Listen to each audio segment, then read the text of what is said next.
Ito na ang nag-aalab ng mga balita inyong matutunghayan. Team ng Angas ng Pinas, may inaming may malapit na may kasana laban. Mga boxing fans, ipinagpapili na kung saan nga ba tatalpak, sa nakapula ba o sa nakadilaw.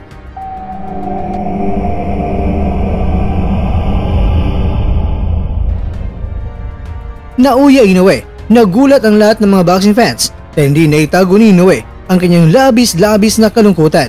Yan naman ang dahilan, alamin.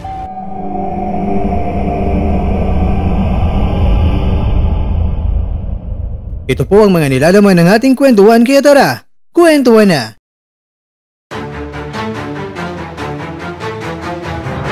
Mapagpalang araw sa inyo mga kwento at maligayang pagbabalik. Sa wakas, nagpalabas na ng video ang Team Casimero sa pamamagitan ng Facebook page na Cuadro Alas is My Boy. Dito ay binigyan ng linaw kung totoo nga ba ang mapinagkakalat ng iba sa social media na itong si Casimero ay wala man lang fans sa Cebu nang pumunta ito at nanood ng Kumbari 16. At binigyang linaw din nila kung totoo nga bang wala silang fight tickets. Kinagbigay ng payo itong si Cuadro Alas My Boy sa kasamahan na nagpapakalat ng maling impormasyon. Well, siguro naman mga kwento ay kilala nyo na kung sino nga ba siya. Sinabi dito na hindi maniniwala sa kanya dahil ito na nga mga kwento. Nagbigay na ng matibay na at solido ebidensya pa, lalong-lalo na sa mga nagpapakalat ng mga impormasyon na hindi naman daw talaga totoo na nakita sina Casimero at Marlon Tapales sa nasabing event. Kaya dito mga kwento ay ipinakita nila ang kunting pasilip ng pagtagpo ng dating magkaibigan, pero sa ngayon syempre ay magkaibigan pa din naman. Pero tila ba may hint na ang Team Casimero kung ano nga ba ang niluluto nila na laban sa ngayon na gusto nilang ihain sa former 3 Division World Champion na si John Riel Angas ng Pinas Casimero. Dahil ang Cuadro Alas It's My Boy na mismo ang may nakakagulat na post sa social media dahil ayon sa nasabing post, saan kayo tatalpak? Sa color red o sa color yellow? Hashtag Bumbalaos, Cuadro Alas lang malakas at hashtag Geng. At sa panahong ginawa ko ang video ito mga kwento ay ba, pumalo na sa 2.2k reactions, 1.2k comments at may 37 shares. Kaya sa post na ito mga kwento, ito ang mga ilang mga reactions ng mga Pinoy boxing fans dito.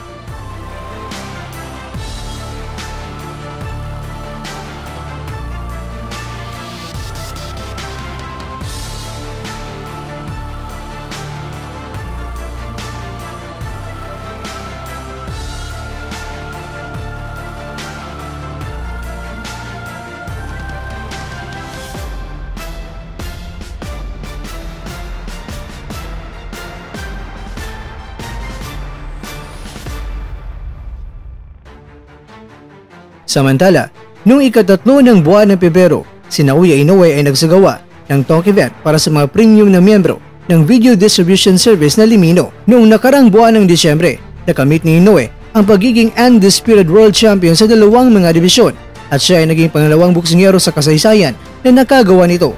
Ang Limino mga kwento ay eksklusibong namamagi ng isang behind the scenes na dokumentaryo na kinabibilangan ng makasaysayang labanan mula sa ikadalawa ng Pebrero. Kasunod nito, ito ay naging isang espesyal na kaganapan para sa mga tagahanga dahil bago ang kaganapan, nagluksa sila kay Kazuki Anaguchi, ang boksingero na lumaban sa parehong yugto ng laban ni Inoue at siya ay pumanaw noong ikadalawa ng buwan ng Pebrero dahil ito sa isang aksidente na natamo niya sa laban. Si Mr. Anaguchi mga kwento ay isinugo dito sa ospital noong ika-26 ng Disyembre noong nakaraang taon pagkatapos ng laban sa lugar kung saan pinag-isa ni Inoue ang 4 na super bantamweight world titles at itong si Anaguchi ay sumailalim siya sa craniotomy para sa isang right subdural hematoma. Bagamat nagpatuloy siya sa pagtanggap ng mga gamot, ngunit dinaglawan ay pumanaw ito. Pero bago pa pumanaw itong si Anaguchi, binigyan ito ng parangal ng Japan bilang the best non-title fight of the year. Pero itong si Shinya Aoki ay nag-react nito at sinabi niya na bilang tugon sa pagkamatay kay Anaguchi, kung ang pinakamahusay na laban ng taon ay isang nakakamatay na aksidente. Sa palagay niya ay hindi mo talaga maiiwasan na questionin ang sport na boxing. Ang laban kasi ni Anaguchi kakwento ay napili bilang pinakamahusay na non-world title match ng taon sa taunang maparangal ng Japan Boxing Commission na inihayag noong ika-2 ng buwan ng Pebrero. Sa pag-quote sa pahayag ni Aoki, sinabi ni Inoue, sa tingin niya, ang pagiging napili bilang pinakamahusay na laro ng taon ay isang malaking parangal din ito kay Anaguchi. Nabalitaan ni Inoue na pumanaw si Anaguchi paglipas lang ng 40 minuto pagkatapos na natanggap niya ang nasabing parangal. Kaya sa palagay ni Inoue ay meron lang misunderstanding sa nangyari. At ayon pa kay Inoue mga kakwento, nagkaroon siya ng isang magandang laban nga sa nakarang buwan ng Disyembre. Pero sa ngayon ay tila ba disappointed siya dahil isa sa mga lumaban doon ay pumanaw na ngayon. Kaya sa ngayon mga kwento ang magagawa na lang niya ay pagdarasal na lang ni Inoue ang kaluluwa ng namayapang kababayan niya na boksingero.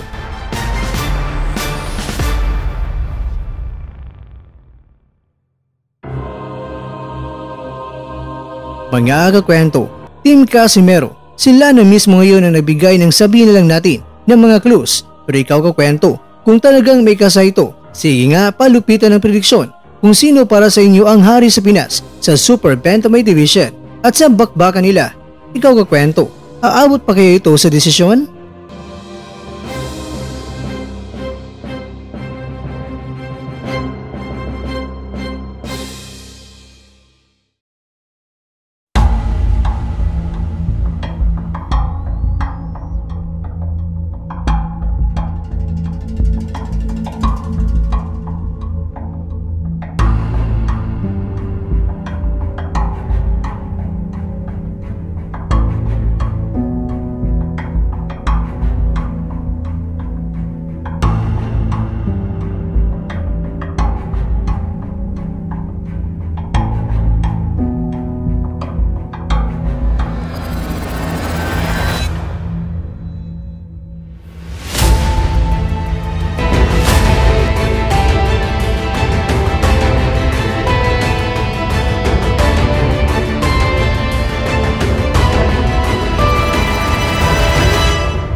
At dyan, nagtatapos ang ating kwento.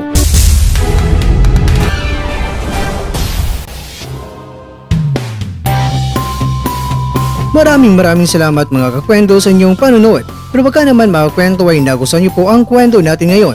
Baka pwede niyo po akong mabigyan dyan ng like, subscribe at pakiclick na rin sa bell button.